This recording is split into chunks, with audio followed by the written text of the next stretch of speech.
For every 5 loved Skibidi Toilet characters, there are another 5 that are despised. And today, we're going to be comparing them all. Starting with the most loved character in Skibidi Toilet, Titan Speakerman. If there's a standout character in the Skibidi Toilet series, it's Titan Speakerman. Unlike Titan Cameraman, who relies more on durability and strength, Titan Speakerman is faster, more agile, and employs strategic combat techniques. His slim build gives him a natural speed advantage, which he enhances with tactical positioning rather than simply absorbing damage. What truly distinguishes Titan Speakerman is his mobility. His giant jetpack isn't just for show, it provides him with incredible movement capabilities that most Titans lack. While other characters are confined to ground combat, Speakerman can navigate the battlefield through any angle, creating tactical advantages through superior positioning. His combat style represents a significant departure from other Titans. Instead of depending solely on durability, he uses agility and range attacks, avoiding direct melee confrontations whenever possible. A key part of his arsenal is his arm plasma cannon on his left arm. This weapon fires red explosive plasmas and creates a large area of effective explosions. While these blasts can be lethal to small and large units, they may require multiple shots against larger enemies. The cannon becomes particularly devastating when fired at close range, as demonstrated in episode 26. In his debut episode, we saw Speakerman's effectiveness when he defeated Balaclava Skibidi Toilet without difficulty, using his plasma cannon to attack and then flush his opponent. This established him as an efficient fighter from his very first appearance. Another impressive moment came in episode 32, where he flushed a giant Camo Skibidi Toilet. Despite its attempts to defend against the attacks, Speakerman kicked it in his face, subsequently flushed it with relative ease. Physically, Titan Speakerman wears a dark red dress shirt with pants secured by a belt, and he has an exposed light cherry red core, unlike Titan Cameraman's light blue one, protected by large metal guards. These guards shield his core from lasers but prevent him from using his core blast. His structure includes numerous speakers on his shoulder and his head that protect vital components. Interestingly, when Titan Speakerman first appeared, just 3 episodes after Titan Cameraman was shown, many fans initially believed that they were the same character. The Fook Boom, the creator, later confirmed they're separate entities and even revealed that if Titan Speakerman could eat, his favorite food would be cheesecake. But he's not as loved as this next Titan, Cinemaman, the augmented powerhouse. Cinemaman is an impressive augmented version of Titan TV Man, transformed with the strategic upgrades that make him a formidable force. Cinemaman is an impressive augmented version of Titan TV Man. What makes Cinemaman so remarkable is the speaker-based augmentation he received. His upgrades include 2 black speaker helicopters mounted on his shoulders and 1 large black helicopter speaker strapped to his core, effectively hiding his previously visible purple core. These enhancements weren't just for show, they were specifically designed to counter the Skibidi Toilet's adaptation of wearing sunglasses and protective eye gear that had rendered the TV screen's attacks ineffective. His upgraded base support death screen attack can now break through these protective measures. Cinemaman is equipped with triple head mechanical claws located on his back, which he first used in episode 45 against infected Titan Speakerman to rip apart one of his superstructures. He also possesses grapple hooks located on the underside of both elbows, allowing him to pull larger units closer, a technique he demonstrated against Gtolet in episode 47. Cinemaman's mobility is equally impressive. In episode 45, he revealed flight capabilities through a single exhaust on his back, amplified by 2 rotors, though charging his jetpack takes time. Interestingly, the rotors disappeared after this first confrontation, confirming that they detached during the collision. Like other TV men, he also possesses teleportation abilities, allowing him to move to locations without risk, though the large teleportation smoke takes time to activate. In episode 45, he withstood Titan Speakerman's blaster bolts without difficulty, but also threw him more than 700 feet. It showed Cinemaman, making him the first Titan to injure an Alliance Titan. Cinemaman's combat record speaks for itself. In 46, he stabbed and killed the vacuum Skibidi urinal by penetrating his shoulder-mounted claws into the toilet's head. During episode 47, he also demonstrated tremendous durability by resisting Gtolet's 2.0 quadruple lasers, even after losing his speaker armor for a short duration. Though he was eventually damaged in this encounter, making him the first TV Man group member to be injured in the series, it notably took the combined effort of 2 powerful Skibidis and the infected Titan Speakerman to finally force him to retreat. The reason why fans love him is because of his powerful augmentations, impressive arsenal, and enhanced death screen attack. Not to mention his iconic design with speaker-based armor. He's a combination of all Titans.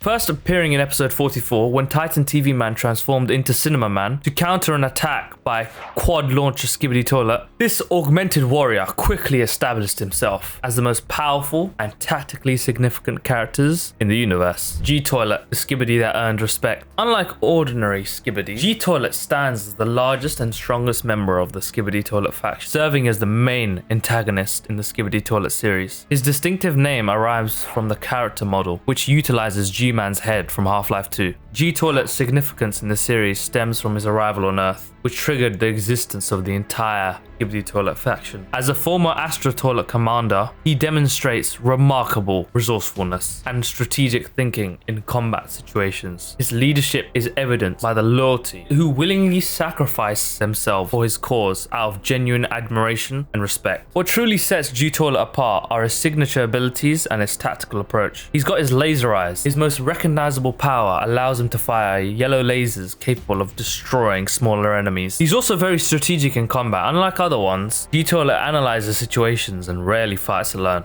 And some significant upgrades that he got. After episode 35, Gtolet received substantial enhancements, including 3 metallic encasements on the toilet, 2 mounted laser cannons, and a dual thrusters functioning as a jetpack, all designed to contend the Alliance. His most impressive achievement came in episode 20, where Gtolet, with the assistance from fast armored Toilet, destroyed Titan Cameraman's shield, forcing typically dominant Titan to retreat. Interestingly, he's the only toilet that cannot be flushed, as revealed in episode 22. When someone attempts to flush him, he rises slightly before singing backwards and eliminating his would-be assassin. The character's design pays homage to the mysterious G-Man from Half-Life, with theories suggesting his name could stand for General Toilet, reflecting his leadership within the faction. Titan Cameraman, the Alliance's colossal defender. Titan Cameraman stands as one of the most formidable entities in the toilet universe, a colossal robotic being engineered by the Alliance, specifically to combat the Skibidi Toilet threat at a significant scale. Making his debut on May 9th, 2023 on episode 18, standing as a gigantic human cyborg, Titan Cameraman's distinctive appearance features a black trench coat, dark pants with a belt, and an exposed circular blue reactor core. His head consists of a large camera. 2 LCD flip screens sit atop his head, functioning as his ears, while black cameras are mounted on his shoulders. What truly sets Titan Cameraman apart is his impressive arsenal of abilities. His primary offense capability allows him to emit a devastating flame directly from his reactor core. This weapon proved lethal when used to burn the triple Skibidi Toilet to death in episode 19. During his upgrade phase, Titan Cameraman wielded this temporary prototype weapon, capable of dealing high damage to any targeted area. While carried on his back, this massive shield can protect nearly his entire body due to its size. While formidable, it's not immune to violent explosion, as demonstrated when the fast armored Skibidi Toilet destroyed it in episode 20. A giant jetpack mounted on his back enables swift movement to any location. Titan Cameraman's record has been impressive. Episode 20 marked a critical moment when he faced Gtolet. After crushing 2 Strider Skibidi Toilets, he engaged in direct combat with Gtolet, using his shield to intercept incoming laser beams. The battle took a dire turn when the fast armored Skibidi Toilet crashed into his shield, causing it to explode and severely damaging Titan Cameraman's left forearm. With his core compromised, he was forced to retreat using his jetpack. According to the Boom, Titan Cameraman underwent upgrades for approximately 9 seasons before returning much stronger than before in episode 50 as the promised upgraded Titan Cameraman. The legacy of Titan Cameraman continues through the series. In part 2 of Skibidi Toilet 70, his severed arm can be seen in the collection of stolen items in Alpha Hill Labs, a testament to his significant role in the ongoing saga. Plunger Woman. Unlike Plungerman, Plunger Woman stands as one of the most capable members of the Alliance, originally known as Kathy in her human form, making her official debut in episode 77. She represents the 3.0 form of Camerawoman that has taken up the mantle of Plungerman, following the confirmations that he could not be repaired after the events of episode 70. Her distinctive appearance features a military-inspired uniform with numerous tactical enhancements. Her camera head is protected by a helmet reminiscent of Imperial officer caps from Star Wars. She wears a black and blue belt around her midsection, spiky top boots, and extended black gloves featuring specialized devices. Her light grey tie is clearly visible, completing a professional yet combat-ready appearance. What truly sets Plungerwoman apart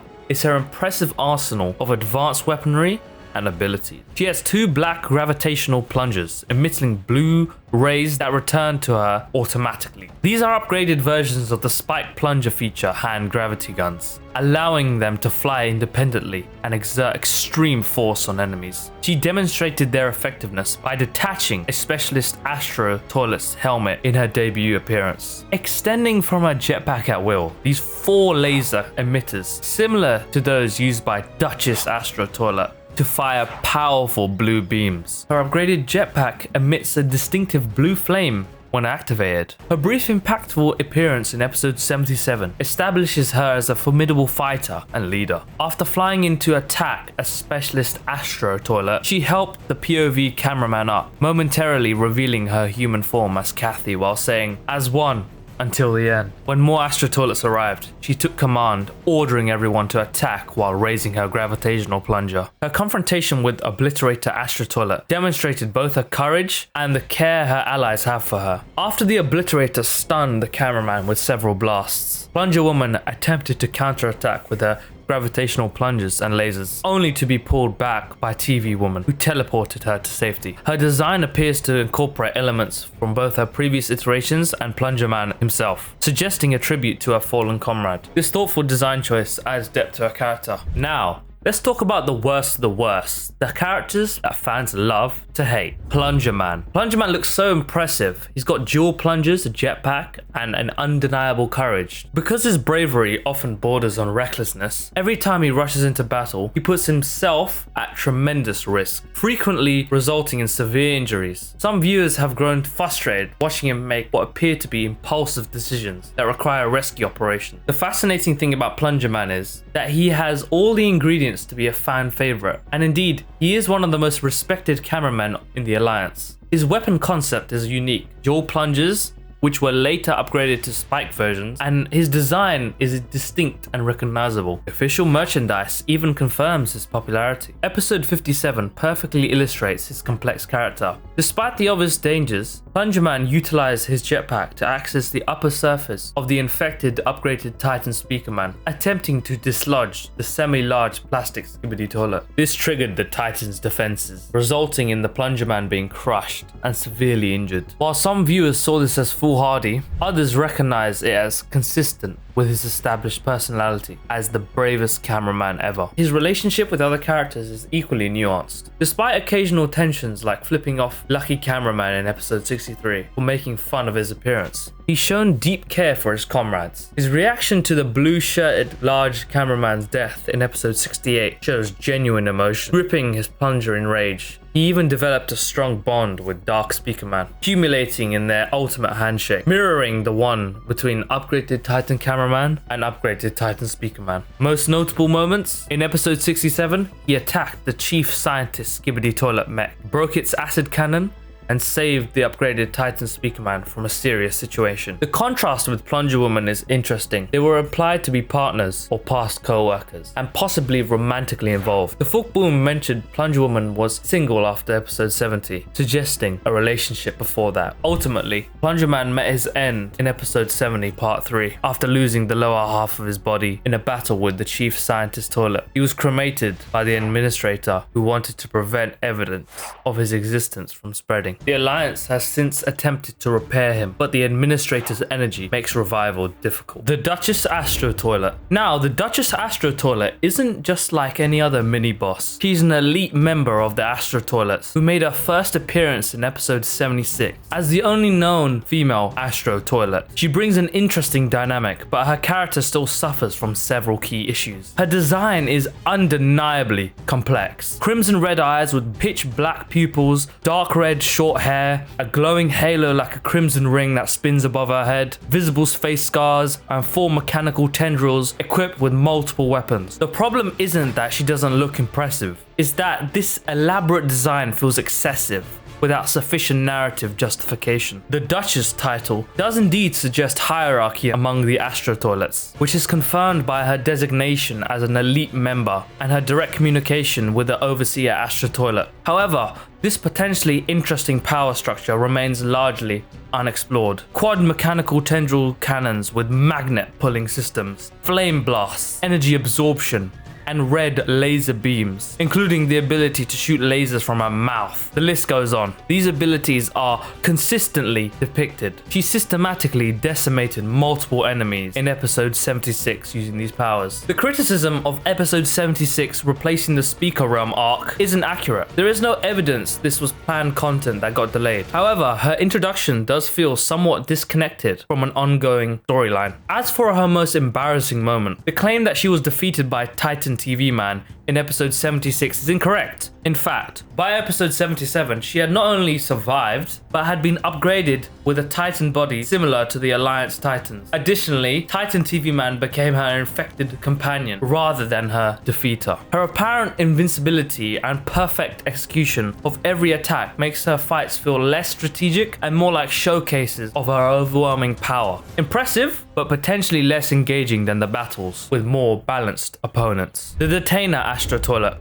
He's just there. A reskinned Astro Toilet with some claws and grabby things. That's it. No story. No impact, nobody cares. Detainer Astro Toilet represents everything wrong with the later seasons of Skibidi's character design. Take an existing enemy, add one minor modification, give it a fancy name, and pretend it's a whole new character worth getting excited about. His introduction didn't even get a dedicated episode. Grabbed a few titans, then disappeared for several episodes before returning for an anticlimactic showdown that lasted all of 45 seconds. The lame detaining gimmick doesn't even make sense within the established Skibidi lore. Why would toilet monsters care about temporarily restraining titans rather than destroying them? It feels like the creators had a toy design they needed to incorporate rather than an actual character concept. His design is forgettable too. A basic Astro Toilet with slightly longer arms and restraint symbols painted on the side. No wonder many viewers don't even remember he exists until he's mentioned specifically. The saddest part is that the voice actor clearly tried to give him some personality, putting real effort into his limited dialogue. Unfortunately, you can make a filet mignon from a cheap TV dinner, no matter how good a chef you are. Giant Camo Skibidi Toilet, the ultimate letdown. He looks so promising. A massive camo-colored military-grade toilet with dual laser cannons. Giant Camo Skibidi Toilet appeared in episode 32 as a variant of the Giant Skibidi Toilet with a unique camouflage, coloring, and enhanced weaponry. His design was indeed impressive. Military aesthetics with camouflage hues, and the distinction of one of the first Skibidi toilets to wield laser cannons. What makes his defeat particularly disappointing is that he actually showed some potential during his brief appearance. He successfully destroyed at least one camera strider with his weapons, and even managed to slightly damage Titan Speakerman's core. The fact that he could withstand multiple hits from a Titan also suggests he was more durable than the average toilet adversary. There's even speculation that he might have played a strategic role as a distraction, allowing the chief scientist Skibidi Toilet to infect Titan Speakerman. This hints in a potentially deeper character purpose that was never fully realized. However, after these brief moments of competence, the battle came to an anticlimactic conclusion. Titan Speakerman stunned him with a kick, leaving him defenseless long enough for the Titan to come and flush him. This toilet can be seen as a prototype for Gtolet 2.0, suggesting that the creators recognize his design had merit even if his execution fell flat. His head model is also an interesting origin, coming from the 2004 game Counter-Strike Source, specifically inspired by the counter-terrorist model. Flamethrower Skibidi Toilet, the most ironic death ever. This dude thought he was unstoppable until Titan Cameraman literally outflamed him. Flamethrower Skibidi Toilet made his first and only appearance in episode 50, where he attacked the Cameraman laboratory alongside other Skibidi Toilets. He actually made quite an entrance, brutally incinerating 4 fleeing cameramen, 3 large and 1 normal, with his devastating fire breath. His design was noticeably distinct. Protective goggles over his eyes, rectangular wheels on the sides, connected by small metal beams, a frontal metal plate for protection, and a large tanker behind his head, presumably storing his flammable fuel. His potential was immediately squandered when he faced off against a newly upgraded Titan Cameraman 2.0. The matchup was indeed as lopsided as it gets. Flamethrower attempted to harm Titan Cameraman with his fire breath, but it had absolutely no effect against Titan's fire-resistant armor. Realizing he was powerless, Flamethrower seemingly accepted his fate before Titan Cameraman unleashed a wave of a far more powerful blue fire from his reactor core, completely incinerating the fire-based villain. With better utilization, he could have been a strategic threat, requiring the Alliance to develop new countermeasures. Instead, Yi was introduced and eliminated in the same episode. Some characters earn their legendary status through memorable moments, and some characters only appear once. Check out this video on the Skibidi Toilet characters that only made one appearance. And if you enjoyed this breakdown, don't forget to like and subscribe for more Skibidi Toilet content coming soon.